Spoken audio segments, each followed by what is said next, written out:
I was talking to a client last week who said something to me that really stuck with me. She said, Van, I've been planning for retirement for 25 years, but I have no idea what I'm actually planning for.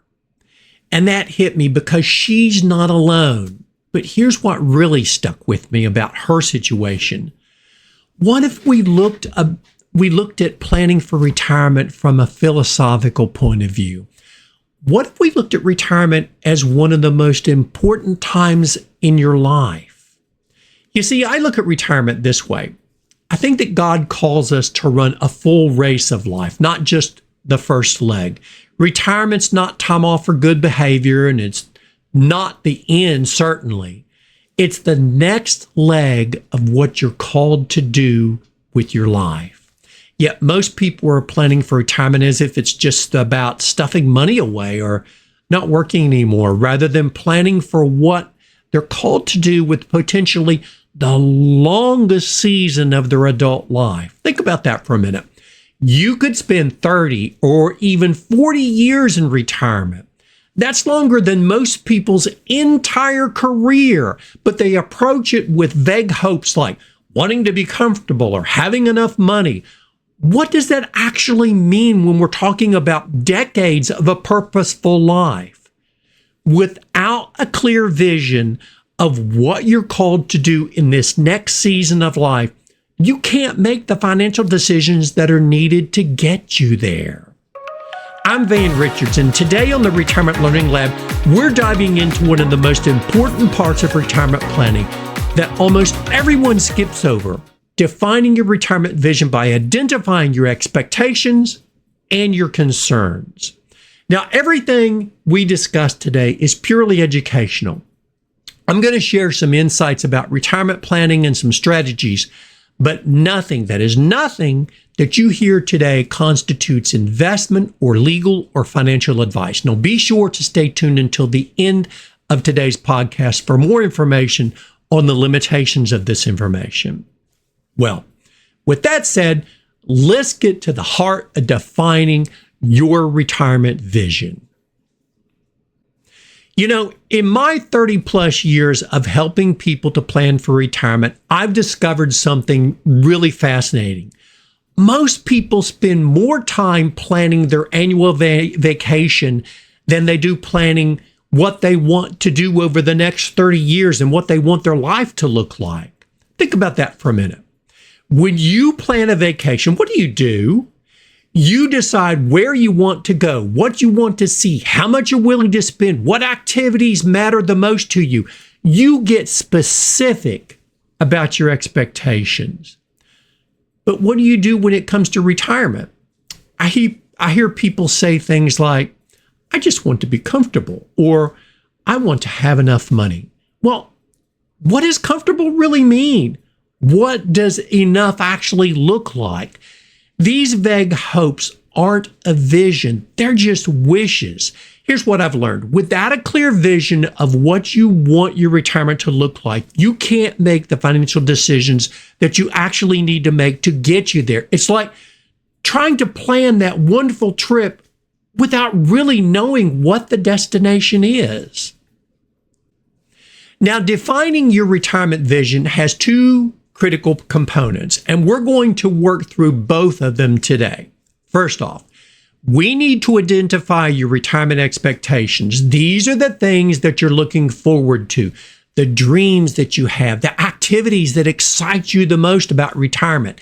This should be the really fun part of your planning. And then second, and this is equally important, we need to honestly examine your retirement concerns.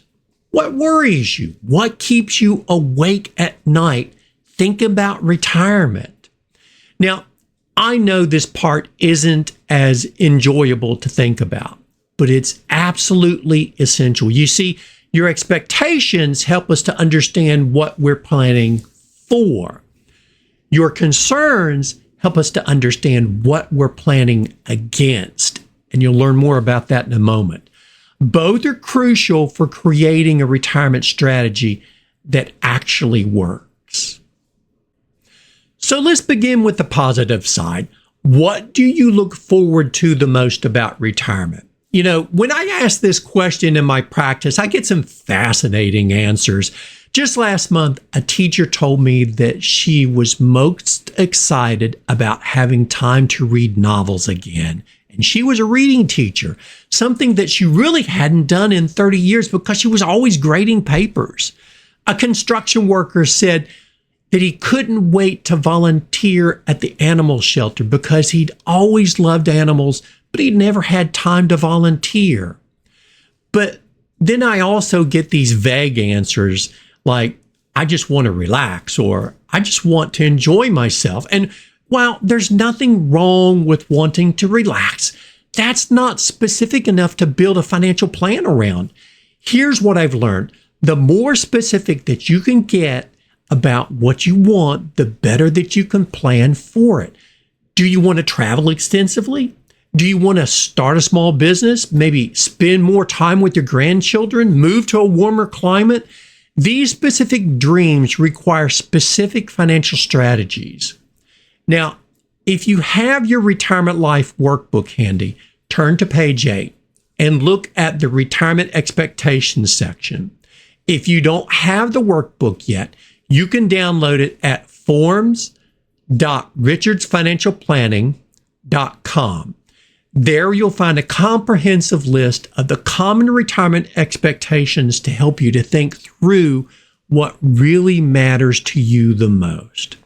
But here's what I want you to do that's going to really make this exercise truly powerful.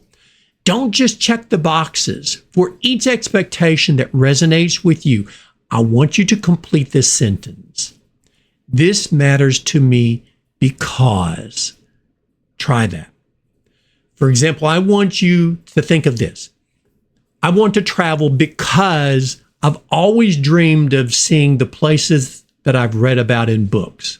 Or I don't want to work in retirement because I want to be available when my grandchildren need me. The because is crucial. It helps you to get deeper meaning behind what you really want. And when you understand the why, you can make better decisions about how to actually achieve it. Now let's talk about the other side of the coin, your retirement concerns. And I know this isn't the fun part, but it's really essential. You know, I've been doing this for over 30 years, and I've noticed something kind of interesting. The concerns people have about retirement fall into predictable patterns. Some worry about running out of money. Others, they worry about their health failing. Many are concerned about being a burden to their family. Just recently, I had a conversation with a couple who, they're both teachers, and you'd think that they think alike. They were excited about retirement. Both the husband and the wife said that they just couldn't sleep at night because they were terrified about some things that might happen in retirement. The husband was concerned about losing money in the stock market. Meanwhile, his wife was most worried about what would happen if one of them needed long-term care. Same household, completely different fears. Here's what I've discovered. Every retirement concern that you might have, and I mean every single one, falls into one of 6 categories. There's the risk of investments, the risk of running out of money, the family dilemmas risk, the risk of getting older, the risk of not working, or the risk of government or political change. And that's a real one. That might sound overwhelming, but it's actually encouraging because when you can categorize your concerns, you can develop specific strategies to address each one of them. You see, in your workbook on page 8, you'll find a comprehensive list of retirement concerns. I want you to go through this list and identify which ones keep you awake at night. But more importantly, I want you to understand why they concern you. For example, maybe you're worried about running out of money, but dig a little bit deeper. Are you worried because you want to leave an inheritance to your children? Or are you worried because you're afraid of losing your independence? Or maybe you're worried because you've seen what happened to your parents. You see, the why behind your concerns determines the strategy that we'll use to address that strategy. Let me tell you about one concern that surprised me early in my career. That's the fear of being bored in retirement. Now, I used to think that this was trivial compared to financial concerns, but then I realized that for many people, especially those who found deep meaning in their work, the psychological adjustment to retirement can be just as challenging as the financial one. So don't dismiss any concern as unimportant. If it worries you, it deserves attention in your planning. Now, I want to share something with you that might surprise you just a little bit. I've actually color-coded the concern section of your workbook because even though there are many ways to express your retirement concerns, it really all boils down to these 6 risks that you might face in retirement. Let me explain how these 6 risks work. First, you may face the risk of investments. That's concern number 1 on your list, suffering investment losses. Second, the risk of running out of money. That covers concerns 2 and 3, running out of money and spending too much on your list. Third, family dilemmas. Now, these include concerns 4 through 9, things like family needing financial help, parents needing care, kids moving back home again, and care for children with special needs. Fourth, the risk of getting older. This includes concerns like getting Alzheimer's or going into a nursing home, healthcare cost, or living too long. Fifth, the risk of not working. This covers not having a paycheck anymore, or, as we mentioned before, getting bored. And then sixth, the risk of government or political changes. Any retirement concerns, worries, or problems that you're going to have can be attributable to one or more of these 6 risks. Think about that for just a minute. Now, I can't tell you what to do about some of these particular risks, but I can bring them to your attention, and that's really important because some of these are going to be genuinely personal. Family dilemmas are a perfect example. Family dilemmas are really just part of life. Because life is unpredictable by nature, things are going to happen. From a retirement planning perspective, the best thing that you can do to cope with your family dilemmas is to have your financial life in order. Then, if any of them crop up, they're much easier to handle. I want to encourage you to do the same thing with the retirement concerns section that you did with the retirement expectations. Take some time and journal about your concerns. And if you're married, talk about your expectations with your spouse. Try the same approach as before. Put each concern into the form of a statement with the word because. For example, say to yourself or to your spouse, I'm concerned about suffering investment losses because, and explain it. And then complete that thought. This exercise helps you to understand not just the what you're worried about, but why you're worried about it. When you understand the why behind your concerns, you can develop a more targeted strategy to help to address them. Here's why this work that we're doing today is so important. Your expectations and your concerns form the foundation for every other decision that you're going to make in your retirement planning. Your expectations help to determine how much income that you're going to need, what kind of lifestyle that you want to maintain, and what the trade-offs that you're willing to make will be.